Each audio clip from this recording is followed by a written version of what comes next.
माझं नाव शोभा अनंत पाले.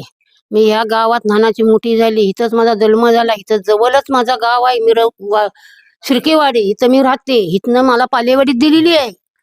तर ह्या अशा गावात एमआयडीसी येते हे आम्हाला मान्य नाही आहे. आम्हाला नको आहे. एवढी वर्ष आज आम्ही इथं काढली. तर असं कधी घडलेलं नाही आहे. नाही एकाएकी हे असं घडतंय हे आम्हाला मान्य नाही आहे. का आमच्या मुलाबालांची उद्या हालत आहे. ह्या कारणानं आम्हाला एमआयडीसी आम्हाला नाही पाहिजे इथे. एकच बोलणार. माझं नाव शोभा अनंत पाले. मी ह्या गावात लहानाची मोठी झाली. इथंच माझा जन्म झाला. इथं जवळच माझं गाव आहे शिर्केवाडी. इथं मी राहते. इथनं मला पालेवाडीत दिलेली आहे. तर ह्या अशा गावात एमआयडीसी येते हे आम्हाला मान्य नाही आहे. आम्हाला नको आहे. एवढी वर्ष आज आम्ही इथं काढली. तर असं कधी घडलेलं नाही आहे. नाही एकाएकी हे असं घडतंय हे आम्हाला मान्य नाही आहे. का आमच्या मुलाबालांची उद्या हालत आहे. ह्या कारणानं आम्हाला एमआयडीसी आम्हाला नाही पाहिजे इथे.